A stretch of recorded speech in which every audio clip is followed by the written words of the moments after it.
Hey, what's up, my people? Jeremy Anderson here. Look, you know my story, drug and alcohol abuse, failure in school, but I'll bounce back and I'm living life on the next level. I get to travel the world. I've written 7 books and I'm gonna show you how you can experience next level living. Let's get it.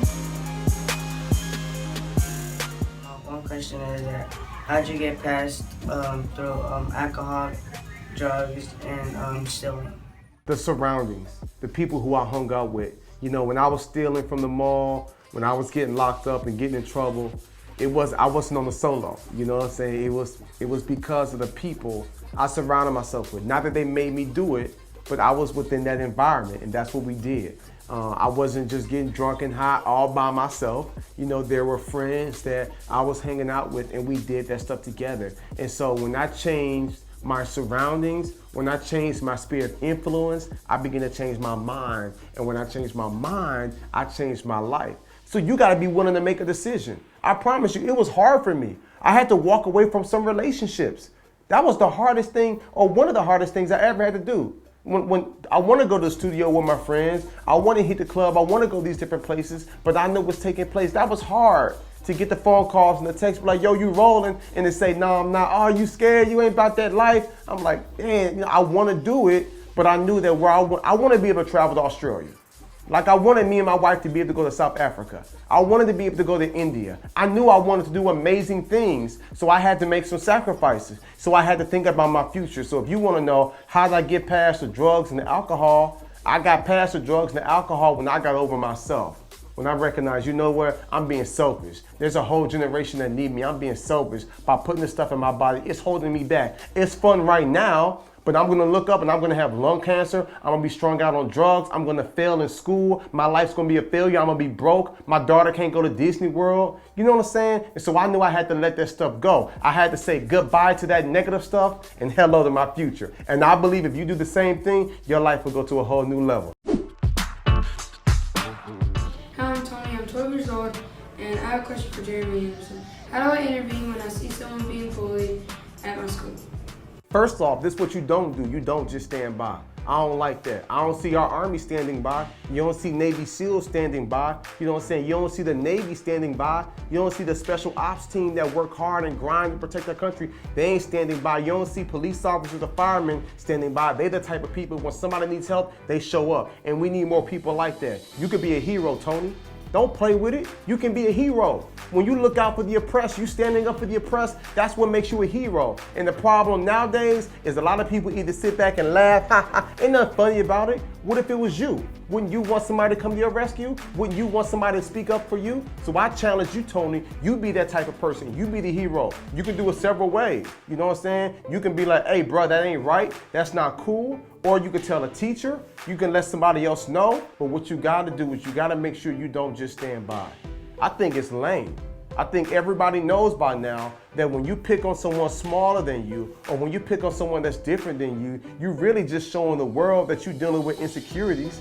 I mean, what is that? What do I look like? I'm 5'10", about 190 pounds. What do I look like picking on a smaller girl or a guy half my size? Like, I ain't showing how tough I am. I'm showing how tough I am when I take up for them, when I help those who are pushed aside. And so, yep, I think that's some ways that you can intervene. You can speak up, you can speak life, and you can speak out and let that person know, hey, this is not cool. What if somebody was doing that to you? So I want you to be bold. Because when you look at those people in our armed services who fight for our country, they're bold, they're passionate, and they're not just standing by. They are what I call heroes. And I see the same thing in each and every one of you students. My question is, how do you deal with the stress of rigorous courses? For one, I like the fact that you stressed out over your classes. That's big, because when I was in school, I promise you, Tracy, I wasn't stressed out. I'm thinking like, oh well, maybe an F means fabulous. Or a D means I'm dynamic. Now, my mama didn't think I was fabulous or dynamic with F's and D's, but really, the fact that you stressed out over it is actually a good thing, because that means you care. And that's what next level students is all about, is when you say, I wanna make good grades, I want to be on honor roll. I want to have perfect attendance. I want to make my mama proud. I want to get a scholarship to college. Like, that's next level student right there. Always grateful, never settle. So I love the fact that you're passionate. I love the fact that you're getting stressed out. But you know what though? Just be at peace. Don't let it stress you out. I love the fact that you care that much, but be cool, calm, and collective, and make sure that you prepare. I promise you, when LeBron James or Steph Curry, when they hit the court, they ain't stressed out because they know I've been in the gym. I'm hitting my reps. I'm hitting my shot over and over again. I was prepared for this. I was born for this. So let me tell you right now, Aaliyah, you prepared for this and you was born for this. You put the work in.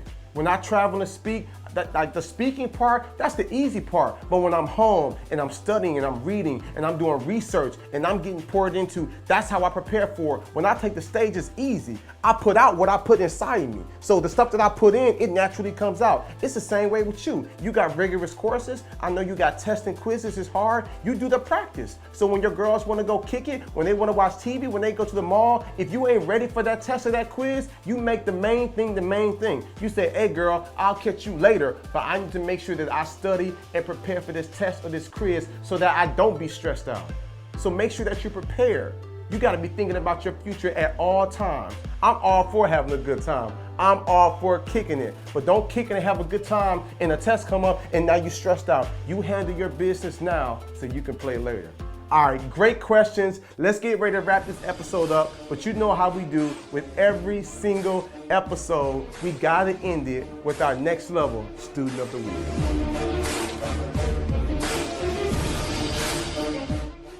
This week's Next Level Student of the Week award goes to Reagan. Reagan is an amazing young lady with an amazing story. She's in high school, and last year she was the captain of her women's track team. And let's just say there was somebody on her track team that didn't like her and wasn't so fond of her. And let me tell you something, your haters will make you greater. As they're practicing, the girl passes her the baton, pushes Reagan, Reagan falls and scrapes up her face. So now she's gonna have permanent scars on her face. Now the incident, listen to me, the incident is not what makes Reagan our next level student of the week. How she responded to the incident is what makes Reagan our next level student of the week. Reagan failed, she scraped up her face, it hurt, of course. She's gonna have a permanent reminder there of that experience, but guess what? She forgave the person. What? She said, you know what, I won't let that hatred take over my life. She forgave the person. She's still in advanced studies in school. She's still making phenomenal grades, and she's moving forward in life. Reagan, I'm proud of you because I was just at your school speaking a few weeks ago, and to see where you are now, to see how you respond to that, that is what I call next level living. So now students, ask yourself, how would you respond to a situation like this? Would you be as forgiving? Would you be as kind? Would you go above and beyond it? As our former First Lady said, Michelle Obama, when they go low, we go high. You know, Reagan could have been like, I hate you. Reagan could have went and tried to fight the girl and jump on the girl. She was like, you know what? My haters will make me greater. My condition is not my conclusion. It hurts, but this will be a permanent reminder of how strong I am and how resilient I am. And I ain't gonna let the behaviors of other people change my heart. Reagan, salute to you. I'm crazy proud of you, and I've got a gift coming for you this week. That's our time. I look forward to seeing y'all real soon. Peace.